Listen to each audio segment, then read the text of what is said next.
Salam əziz izləyicilər. Bu günləri çox maraqlı bir pizza hazırlamışam. Buna pizza da demək olar, nə bilim börək də demək olar. Siz hansı adı istəsəniz buna ad verə bilərsiniz. Əvvəlcə göbələyi qəşəng yumuşam, suyu çəkilib, ondan sonra doğrayıram. Burada göstərirəm, təzə göbələklər bu formada olmalıdır. Elə bil örtülü bağlı. Amma biraz bir gün, 2 gün, 3 gün göbələk qalanda elə bil ki, həmən o iç pərdələri çəkilir, göbələyin diblərinin qarası görünür. Elə olanda göbələk təzə sayılmır. Göbələyi qəşəng soyuram. Soyanda dərilən hissəsi, kötü hissəsi var. Onu bir damcı kəsib atıram, daha sonra qabığını soyuram. Buradan qeyd edeyim ki, göbələyi tez bazar yumuşam, yəni suda saxlamamışam. Göbələk suda qalanda süngər kimi su yığır. Ondan sonra bişirəndə çoxlu suyu çıxır, onu qurutmaq çətin olur və rəngi çox qara olur. Yaxşıdır ki, suyun altında tez bazar yuyub qurutmaq lazımdır. Tam soyduqdan sonra qəşəng bunu xırda-xırda doğrayıram. Əziz xanımlar, burada bunu doğrayandan sonra xırda-xırda qoyuram bir kənara. Sonra toyuğun sinə ətini doğrayıram. Burada toyuğun sinə əti fərqi yoxdur. Bud əti ola bilər, yan budu əti ola bilər və yaxud bunu elə çəkilmiş ətdən, qiymətdən də hazırlaya bilərsiniz. Baxın, burada göstərirəm nə boyda doğramışam göbələyi. Toyuğun ətini də xırda-xırda doğrayıram. Baxın, uzun-uzun formada da doğramaq olar samanvarı, balaca-balaca da doğramaq olar. Yəni onun fərqi yoxdur. Daha sonra 2 ədəd bibər, 2 ədəd də yer kökü. Onları da qəşəng kub-kub doğrayıram. Yenə deyirəm, samanvarı formasında da doğraya bilərsiniz. Bunları doğrayandan sonra deməli bir tavaya biraz duru yağ əlavə eləyirəm və doğranmış əti əlavə eləyirəm tavanın içərisinə. Bir damcı qovururam, amma çox qızartmıram. Qızardanda ət quru olur. Hələ də bu sinə əti. Bir damcı elə bir soklu qalır. Pörtüləndən sonra göbələyin yarı hissəsini əlavə edirəm qaynar tavaya.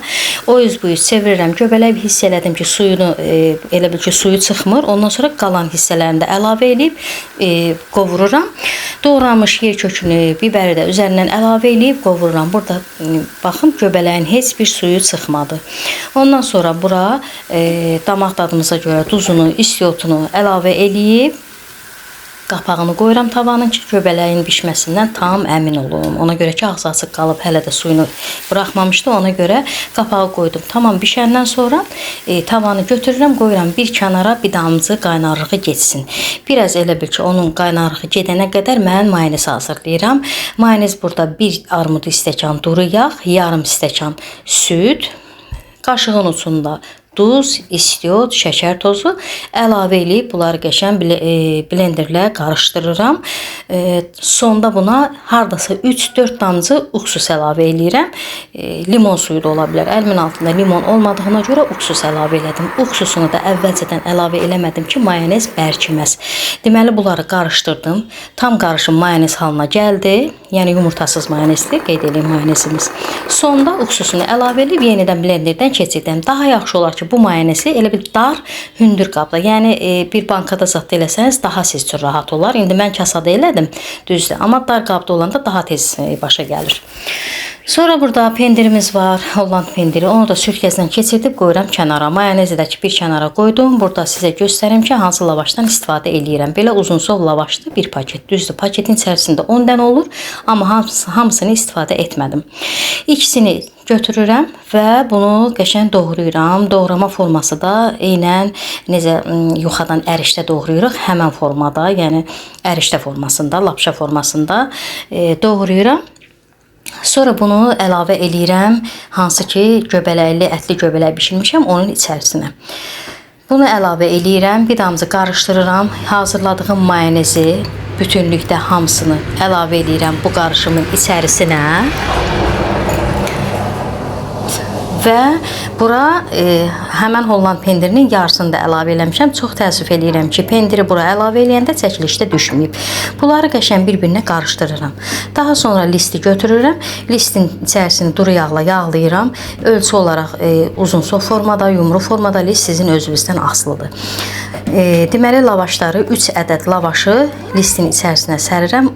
elə sərirəm ki, hər tərəfindən artıqları qalır ki, sonda bu lavaşları üzərinə qatlamaq mənim üçün rahat olsun. Yəni bunun üzəri örtülsün ətin.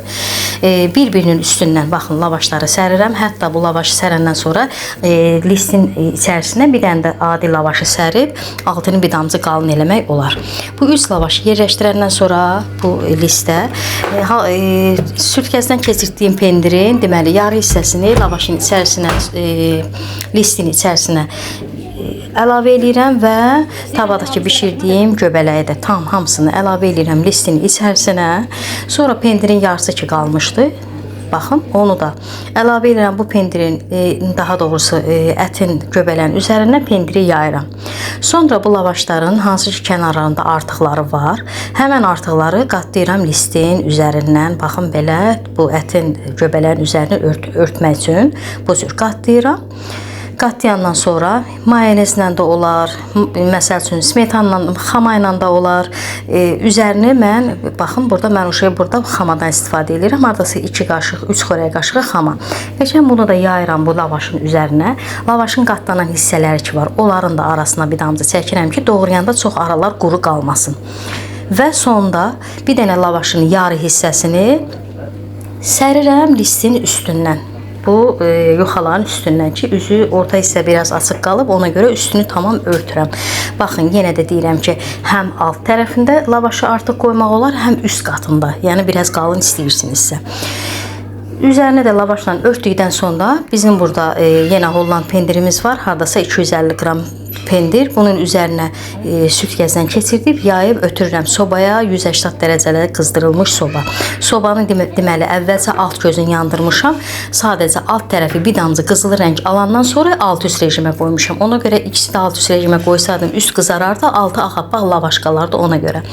Tam üzündə tam hazır olandan sonra, çıxardandan sonra üzərinə bir damcı kərə yağı belə gəzdirirəm və heç gözləmədən də doğrayıram. Çünki uşaqlar tələsir ki, yəni həmən doğramaq lazımdır ki, nəvələr gözləyirlər bunu yeməyə. Mən də soymasını gözləyə bilmədim. İsti-isti doğrayıb servis edib sizlərə göstərirəm. Əziz xanımlar, siz bunu ketçupla da yeyə bilərsiniz. Məsələn, mən burada üzərinə çili gəzdirdim. Bir də barbekü sousu gəzdirdim. Ketçupla da yemək olar. Baxın, burada kəsib sizlərə göstərirəm. Kəşki burada bunun pendiri daha çox olardı. Toplam mən burada yarım kilo pendirdən istifadə elədim. Yəni bura hətta 800 qram 1 kilo pendirdə istifadə eləmək olar. Pendiri bol olsa daha gözəl. İndi bunun adını nə qoyaq? Sizlər deyərsiniz. İnşallah o cürdə bunu adlandırarıq. Amma çox ləzzətli, həqiqətən də çox ləzzətli alındı. Əla, gözəl, üzəri xırçıltılı, alt hissəsi qəşəng xırçıltılı.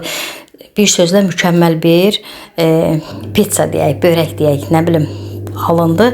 Amma əziz xanımlar, demək olar videonu bazardıca sıxlaşdırmışam, amma yenə də hiss edirəm video biraz uzun alındı. Özüm də biraz çox danışdım. Əgər sizləri yordumsa üzrlü hesab eləyin. Çalışdım ki, hər şeyi düzgün başa salım. Hələlik.